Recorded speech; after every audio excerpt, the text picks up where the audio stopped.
مزید جسمانی ریمانڈ دے دیا گیا ہے. بہت طاقتور دلائل ہونے کے باوجود بھی اس طرح کا فیصلہ آپ کس نظر سے دیکھتے ہیں؟ دیکھیں 4 دن کا ریمانڈ اس کا ہو گیا ہے.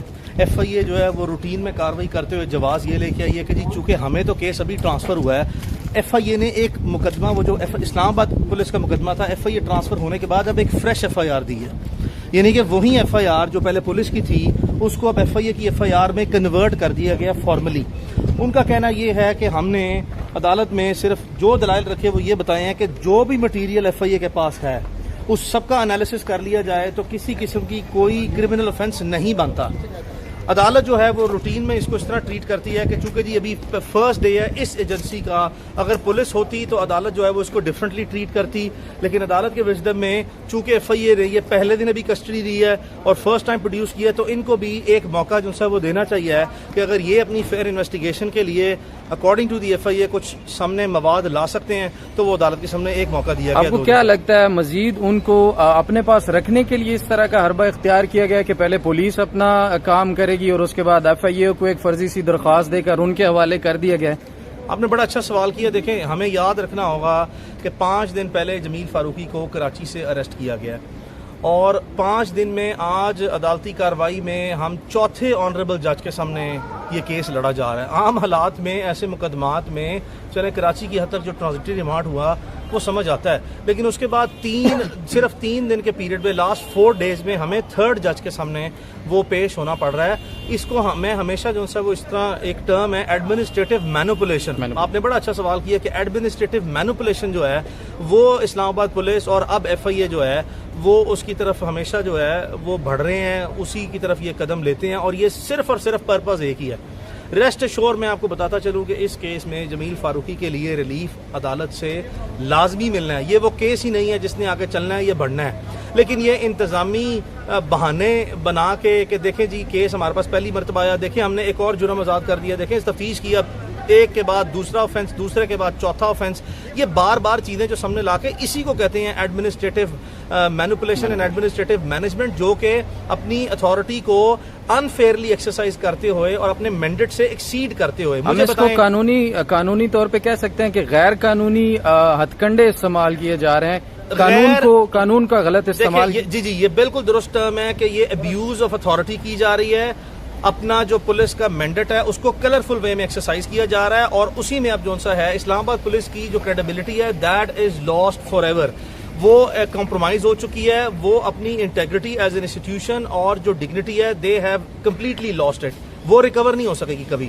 لیکن اب ایف آئی اے کو اس میں ساتھ گھسیٹا جا رہا ہے. F I A should remain very careful. F I A Pakistan کی سب سے پریمیم انویسٹیگیٹو ایجنسی ہے جس کے پاس 45 سے زیادہ قوانین وہ اسٹیچوز موجود ہیں جس کو انہوں نے انویسٹیگیٹ کرنا ہوتا ہے. تو پاکستان کا سب سے بڑا تفتیشی ادارہ ہے, پریمیم انویسٹیگیشن ادارہ ہے, اس کو بڑا کیئرفل رہنا ہوگا. اور ان کو بھی جو ہے وہ یہ جو براڈر ایجنڈا ہے ایف آئی اے اپنے آپ کو جو ہے ایز اے ٹول استعمال نہ ہونے دے. اس میں تشدد کے حوالے سے سر کیا رپورٹس ہیں, کیونکہ آج آپ نے بڑے اسٹرانگ قسم کے دلائل اس پہ دیے ہیں جس پہ ایف آئی اے نے پروٹیسٹ بھی کیا اور آپ سے معافی کا بھی کہا ہے. فاروقی صاحب پہ کس حد تک تشدد کیا گیا اور انہوں نے کیا انکشافات تشدد کے حوالے سے کیے ہیں؟ جہاں تک ایف آئی اے کے پروٹیسٹ یا مجھ سے معافی کا سوال ہے, میں اس کو بالکل ایف آئی اے کی طرف سے غیر ضروری چیز سمجھتا ہوں. شاید ان کے وکلاء کو یا ایف آئی اے کو وکالت اور کی مہارت یا اس کے گروں کا پتہ نہیں ہے.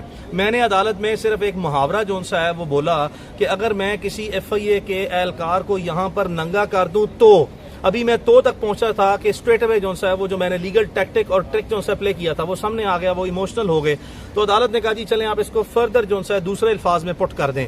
میں نے کہا مجھے پریکٹیکلی ننگا کر دیا گیا ہے اور یہاں پہ میں ذمہ دار ڈھونڈتا پھر رہا ہوں, اور جس کے لیے میں عدالت میں کہہ رہا ہوں کہ میری ڈگنیٹی کمپرومائز ہو گئی ہے.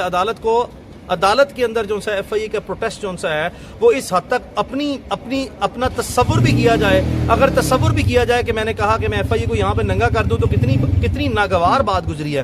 اور ایک شخص جس کو پریکٹیکلی ننگا کیا گیا اس کو برہنہ کیا گیا اور وہ پبلکلی جو سا ہے وہ اس اسٹیٹمنٹ کو انڈورس کر رہا ہے, وہ کلیم کر رہا ہے کہ مجھے جو سا میری ڈگنیٹی کمپرومائز ہوئی ہے. اس کے بارے میں کیا خیال ہے؟ لا ایکولی اپلائی ہوتا ہے. اس میں قانون کی نظر میں ایف آئی اے بڑا نہیں ہے یا اسلام آباد پولیس بڑی نہیں ہے عدالت کی نظر میں, اور جمیل فاروقی چھوٹا نہیں ہے. عدالتوں کو قانون پر بھرپور عمل درآمد کرتے ہوئے